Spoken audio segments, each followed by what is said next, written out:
अस्सलाम वालेकुम। Welcome to the YouTube channel Desert Rose psyche.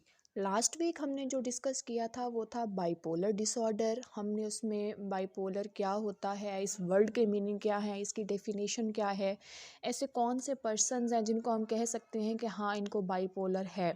ठीक है, उसके अलावा हमने इसके कॉजेज़ को देखा था कि कौन से ऐसे फैक्टर्स हैं, ऐसे ऐसे कॉजेज़ हैं जो इसको क्रिएट करती हैं, जिसमें हमने इन्वायरमेंटल फैक्टर देखे थे, साइकोलॉजिकल फैक्टर देखे थे, कुछ हमने जेनेटिक्स फैक्टर देखे थे। देन हमने इसके लिए कुछ टिप्स को भी डिस्कस किया था कि अगर किसी को बाइपोलर है तो उनको क्या ऐसी टेक्निक यूज़ करते हुए एज अ पर्सन हम उसको ठीक कर सकते हैं। देन हमने इसे कुछ इटोलॉजी को भी देखा था कि अगर ये इशू बायोलॉजिकली हो रहा है तो उसमें क्या पैटर्न फॉलो हो रहे हैं, और साइकोलॉजिकली भी हमने देखा था इसको।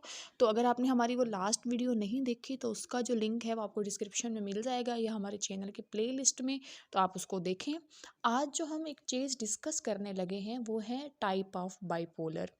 तो इसमें अगर हम देखें तो 3 मेजर टाइप्स होते हैं। The first one is bipolar 1, the second one is bipolar 2, the third one is cyclothymia।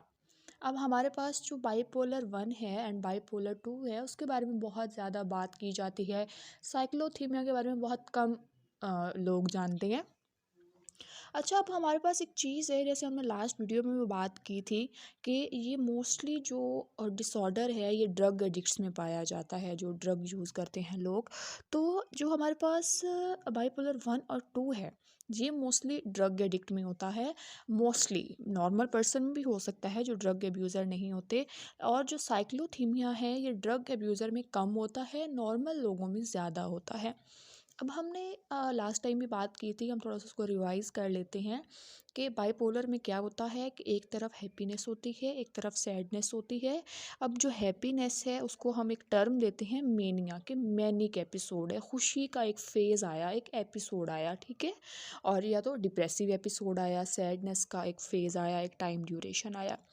तो बाइपोलर 1 में क्या होता है कि जिस जब हम हमारे पास एक क्लाइंट आता है, अगर हमने उसको डायग्नोज करना है कि इसको बाइपोलर 1 है तो उसका एक क्राइटेरिया है। अब वो क्राइटेरिया क्या है कि मेनिया यानी कि मेनिक एपिसोड की हैप्पीनेस की एपिसोड प्लस डिप्रेसिव एपिसोड, ये दोनों होंगी।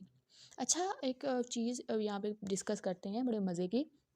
हमने ना एक टर्म पढ़ते हैं बचपन से, जब हम साइंस हम पढ़ने लगे हैं तब से हम ये चीज़ पढ़ रहे हैं, हाइपो एंड हाइपर। जैसे हम कहते हैं हाइपो डर्मल, ठीक है, यानी कि ऊपर वाली लेयर, सॉरी नीचे वाली लेयर, हाइपर डर्मल जैसे कि स्किन के जो है ऊपर वाली लेयर, यानी कि हाइपर को हम कहते हैं ज़्यादा और हाइपो का मतलब होता है कम, HYPER हाइपर यानी कि ज़्यादा, HYPO हाइपो मीन के कम। ठीक है, ये टर्म आप माइंड में रखिएगा क्योंकि ये टर्म्स हमने आगे यूज़ करनी है। हाइपर मीन ज़्यादा, हाइपो मीन कम।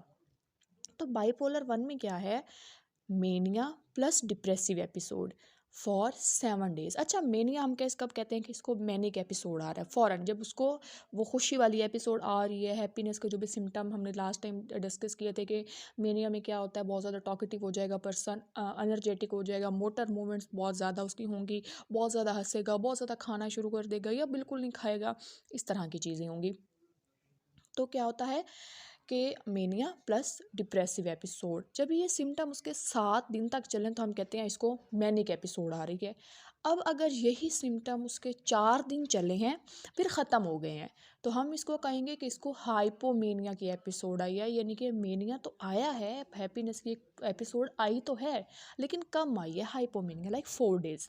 तो हम बाइपोलर 1 में क्या होता है, mania plus depressive episode, mania यानी कि पूरी एक 7 डेज की एपिसोड है, पूरी 7 डेज, हाइपर मेनिया पूरा एक हाई लेवल है, साथ में डिप्रेसिव एपिसोड उसको आ रहा है माइल्ड लेवल पे।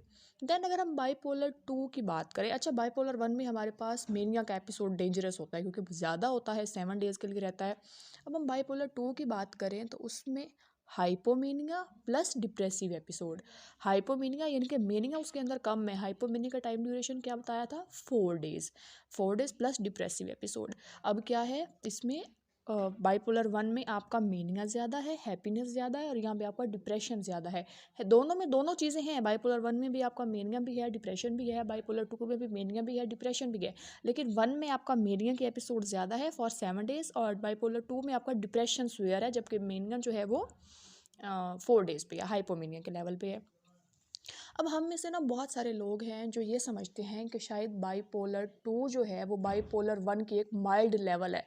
जैसे हम कहते हैं कि एंजाइटी है या डिप्रेशन है, वो पहले मिनिमल होता है, फिर माइल्ड होता है, फिर मॉडरेट होता है, फिर स्वेयर हो जाता है। तो शायद ये भी कुछ इसी तरह का है कि जिसको बाईपोलर 2 होगा वो बाईपोलर 1 में भी लीड कर सकता है, लेकिन हम इसको ये बिल्कुल नहीं कह सकते कि बाईपोलर 2 जो है वो एक माइल्ड लेवल है बाईपोलर 1 का। तो नहीं, बाईपोलर 2 अलग डायग्नोसिस है, बाईपोलर 1 जो है वो एक अलग से डायग्नोसिस है। देन हम बात करते हैं कि साइक्लोथीमिया की। तो साइक्लोथीमिया जो है बेसिकली ये भी बाईपोलर की ही एक टाइप है, जिसमें पर्सन के अंदर 2 ईयर से कभी उसको मेनिया आ रहा है, कभी डिप्रेसिव एपिसोड आ रही है। इनके डिप्रेशन और मेनिया दोनों के बहुत लाइटर सिम्टम्स हैं, लेकिन 2 साल से एक पर्सन को जो है वो ये सिम्टम्स आ रहे हैं। 2 साल से एक पर्सन जो है इस चीज़ को फील कर रहा है, डिप्रेशन को भी और मेनिया को भी। अच्छा, अगर हम अब बात करते हैं नेक्स्ट इसके ट्रीटमेंट की, तो डेफ़िनेटली जब तक हमें कॉज़, हमने बात की थी कि इसकी हमें कॉज़ ही नहीं पता अभी तक जो रियल कॉज़ है, तो हम इसका ट्रीटमेंट में डेफ़िनेटली या तो थेरेपीज़ यूज़ करेंगे या कुछ हमारी एंटीसाइकोटिक ड्रग्स हैं हम उनका यूज़ करेंगे, अगर हम मेडिकेशन की तरफ जाते हैं। ठीक है, मेडिकेशन की तरफ हम जाते हैं। मूड स्टेबलाइज़र भी उसमें होते हैं, क्योंकि मूड स्विंग का एक डिसऑर्डर है ना, और साथ में क्या है, आपका एंटीसाइकोटिक ड्रग्स भी हैं। फिर अगर हम इसमें साइकोलॉजिकल वे की तरफ जाते हैं, ट्रीटमेंट की तरफ जाते हैं साइकोलॉजिकल तरीके से, तो वो उसमें सबसे पहले तो हमारे पास डेफिनेटली सीबीटी आता है। सीबीटी जो है वो इस पर्सन को हेल्प करता है कि वो अपने बिहेवियर को अल्टरनेट कर सके पॉजिटिव एटीट्यूड के साथ। और साथ में आपको ये भी सिखाता है कि जो भी नेगेटिव ट्रिगर्स आ रहे हैं, जिसकी बेस पे आपके मूड स्विंग्स हो रहे हैं, उनको आपने किस तरह से मैनेज करना है। उसके बाद हमारे पास एक और थेरेपी है जो कि बाइपोलर डिसऑर्डर वालों को दी जाती है। वो है हमारी interpersonal and social rhythm therapy. इसमें जो है क्या किया जाता है, आपकी रूटीन को चेंज किया जाता है। आपको पूरा आपके जागने से लेके आपके खाने पीने तक, रात के सोने तक पूरी आपको एक रूटीन सेट करके दी जाती है। क्योंकि ऐसा कहा जाता है, बल्कि ऐसा होता है कि जब आपकी लाइफ में पैटर्न के साथ सब चीज़ें अच्छे से चल रही हों, आपकी डाइट प्रॉपर हो, आपकी नींद जो है वो हेल्दी हो, आपका वर्क रूटीन जो है वो हेल्दी हो, तो ऑटोमेटिकली आपके जो मूड्स हैं, जो आपका स्ट्रेस लेवल है वो कम रहता है और आपके मूड जो है वो स्टेबलाइज रहते हैं। थर्ड इसमें जो एक बहुत इंपॉर्टेंट पार्ट है, अगर हम इसके ट्रीटमेंट में बात करें, तो वो है psycho education. Not for the person जिसको वो जो गुजर रहा है इस चीज़ से, but also for the family, कि फैमिली को भी हमें बाज़ औक़ात हमारे हम लोगों में से ना फैमिली इस चीज़ को नहीं देखती। वो उनके मूड्स को, उनके नेचर समझ लेते हैं, लेकिन इस तरह से अचानक से एपिसोड्स आना किसी भी पर्सन में और उसमें जो सिम्टम्स हैं वो स्वेयर लेवल पे पहुंच जाना, इट्स नॉट नॉर्मल। तो हमें साइको एजुकेट करना है लोगों को, पर्सन्स को, उससे रिलेटेड लोगों को, उसकी फैमिली को ख़ास तौर पे। तो साइको एजुकेशन जो है वो बहुत ज़्यादा ज़रूरी है इसमें। Thank you.